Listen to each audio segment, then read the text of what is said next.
An interesting concept what Heman brought up here just now, that life itself, unfortunately, is a game. And as you were explaining, Yes, actually, they were disrobing her in the Sabha hall. Both Dusasan and Duryodhan were just disrobing her, pulling her sari, and she was holding on to the sari and calling. He said, "Oh Lord Krishna, you mean today in front of all these soldiers, this these great army, man, these great kings, I would get disrobed, my honor would go, and she started crying and holding on to the sari, and she wasn't letting it go. And Lord Krishna came and he was looking at her. And when she couldn't take it anymore, she just let go of the sari. And Lord Krishna waved his hand and started blessing her and giving more they pull in the saris, more, more sari came out there. more cloth started Cloth coming came out. out. It is said that there was like yards of cloth that Yeah. came out, and if eventually Dusashan, he was disrobing, he had to stop, Stop. and he couldn't stop, right? But again, it is a clear indication where Bhagavad Gita is concerned about that of Bhakti Yoga. You see, Draupadi was very dedicated to that of Sri Krishna Bhagavan. In fact, she considered him like her brother. And in doing so, he told that he would fulfill the vow of protecting her and protecting her honor. Sri Krishna Bhagavan, devotees, God comes in so many different forms in this world. He can be there as a brother, as a father, and so forth like that. He was showing us an indication of what is necessary in life. But and when we come back to Karma Yoga, the attachment that is there, with that of Bhakti Yoga, the devotion and dedication. When you pray to God, you should be able to pray wholeheartedly. Never hold anything back. Never hold yourself back. Instead, allow yourself to soak in that divinity. Allow yourself to be one with God. Because only when she did release ourselves, and until she allowed ourselves to be submitted and say, God, you do, at that point in time, he took action. When we hold on to things in life, we stop ourselves from moving forward. And then it is very good for us sometimes in life to remember that things at a certain point, one has to move on. One has to move forward with certain things in that aspect of devotion. That is why there's so many different stages to someone's life. Because as you begin to get older in life, you begin to see things in a different light. That is why we always say, that there are so many different versions of us before. But we will all like the present version because we work hard to get that version. But like life evolves, this version will leave. One day we will both be fathers.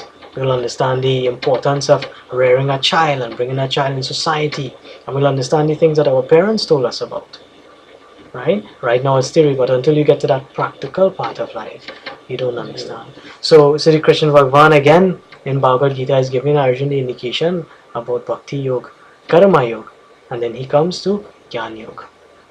Because when you have that aspect of Karma Yoga, when you understand that there's no attachment in this world, right? From there, you begin to put that format of devotion forward, right? Because now you're going to God wholeheartedly. You're not going there with any reason or rhyme and reason. You're going there, like I said before, my friend said, she asks us for what is right, right? At that point, you're going to God by having that spiritual connection with Him. And when you do that, afterward, you get that aspect of Gyan Shakti, of Gyan Yoga, which is understanding the knowledge here. Right? Because Gyani, a person that has Gyan, is someone who has a lot of knowledge.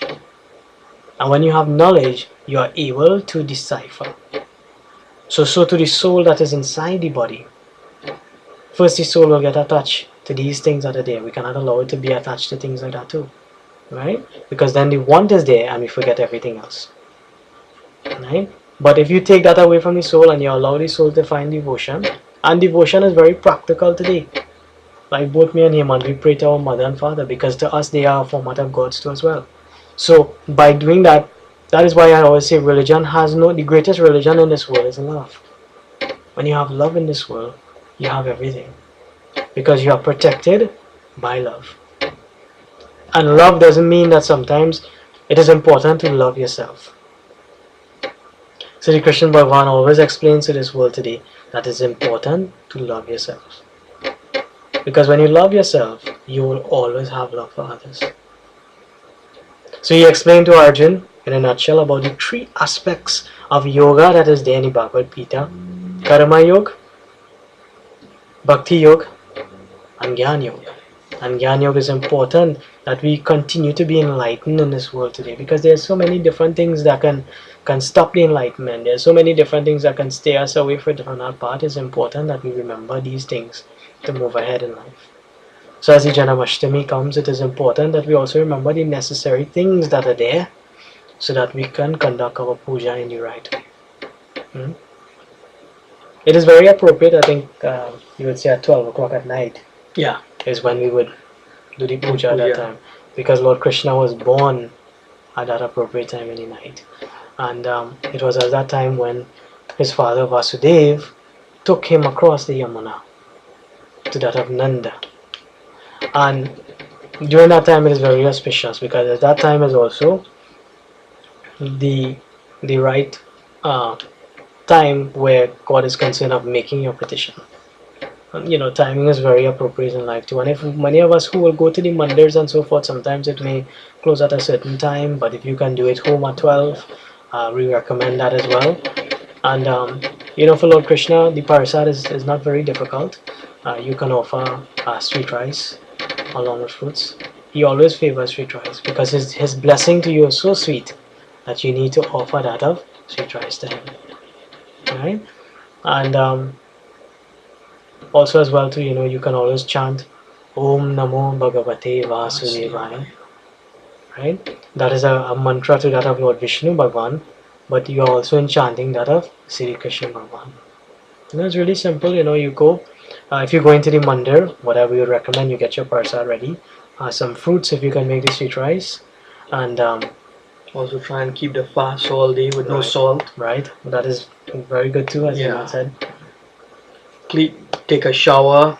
If you are going to the temple, prepare, make sure tulsi leaf, prasad is nicely prepared, and go there and do your offering. Or if you're doing it home, you could do that also. Bathe the murti, chandan, flowers, mala, prasad, and do your jap. Trying to wait till 12 o'clock. 12 o'clock, yeah. The appropriate thing, what we say with the fast, we have to remember, when you abstain from salt, right?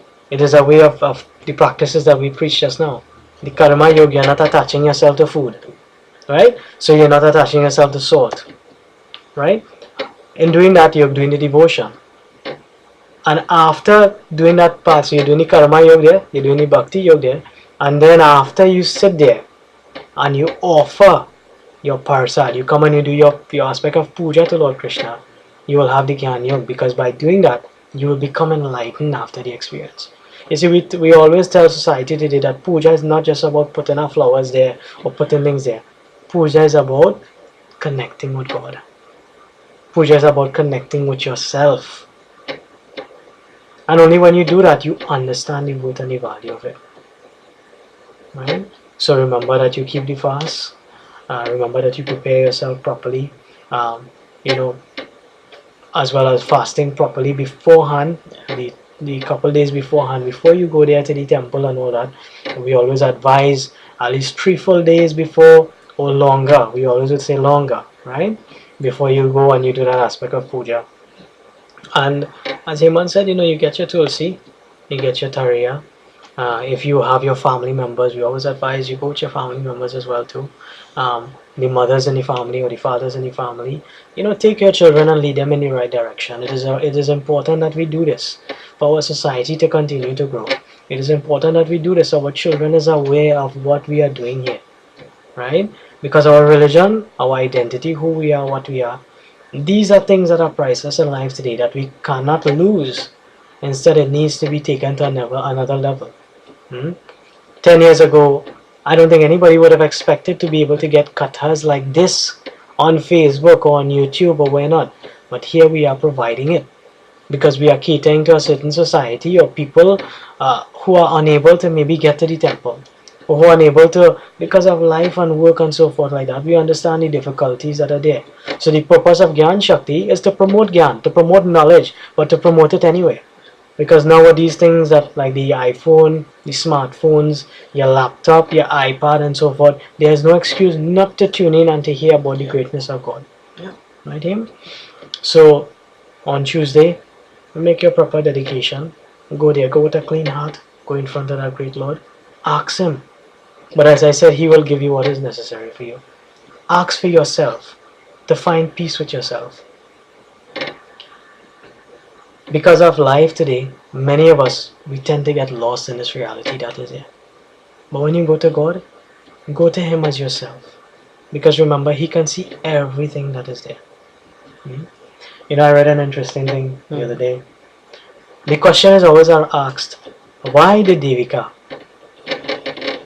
have to stay away from Lord Krishna for 14 years?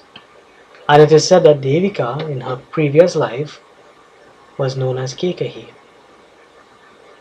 And because of Kekahi instigating, Sri Ram had to be away from his mother for 14 years. And she always asked the Lord that she wanted to be his mother. So he told her, you will be my mother in the age of Dwapar Yuga. But just like you have taken me away from my mother for 14 years, I will be away from you for 14 years as well. Right? So Devaki, as I've said in that indication there, explains to us. I said Devika just now. My mom gave me an indication it's Devaki. Right? See, you always get to have the mamas are wrong. They always give us that aspect of indication there. And you know, this is the important thing in life, is to understand what is happening and to understand the reality of what is there, and to be a part of it. Where God is concerned, religion is concerned, the most important thing is to live happy, be happy with each other, be happy with oneself. Hmm? We allow the mind to be clouded with so many different things. We need to look beyond that. We need to stay strong and we need to move forward, as Sri Krishna Bhagwan has explained. As we begin to get, as Navin said it so eloquently, you know, we also are learning also, and you know, trying to educate the younger children also. I know we might make a few mistakes or so, but also, you know, we trying to give a little indication. It is said that, you know, God, anything that born must die, but he didn't take birth. What he did is appear, right? And he comes in at 12 o'clock, as Navin said. You know, we do our dedication, we try and, you know, fast properly and all this stuff, and make prostrate yourself and ask Lord Krishna to bless us, because we don't know what all in store outside there for us. As Navin said earlier on, you know, this year we lost two great souls, and it was very sad, because these are two young guys, and they were very religious, full of life, full of everything, and supportive, yeah. And it was so sad to go to their funeral and see them in this box, you know, lying there. We can't do anything for them. It says that, you know, we have no control over birth and we have no control over death. It happens where, when, we don't know, but Lord Krishna knows everything. And, you know, this little indication, let's try and, you know, see what we could do. Try and dedicate ourselves, try and change our mentality, our thinking. Go to our temples. If you can, go to your make your altar at your home, and do something, and just try and train your kids and whoever wants to learn, you know, get them involved, because life, my friends, is too short, and we don't know when our number will be up. So with this little indication, I urge you, you know, please continue doing your prayer. Now, you want to add anything? With that note in mind, you know, we just have to let you all know that Ganesh Utsav is coming. It's going to be a very busy season with Gyan Shakti, and you know, we just want to thank you all for the support. Like us on Facebook, spread the word to your brothers and sisters. It is important that we continue to promote this aspect of goodness in this world, and our aspect of Hindu Dharma is very important. So with that in mind, we want to say thank you, Sitaram. We'll have a little prayer. Hari Om Vasudevam Sutam Devam Kansacharudamarganam Devaki Paramanandam Krishnam Bande Jagat Guru Krishnam Bande Jagat Guru. प्रेम से बोलो श्री कृष्ण भगवान की जय जय।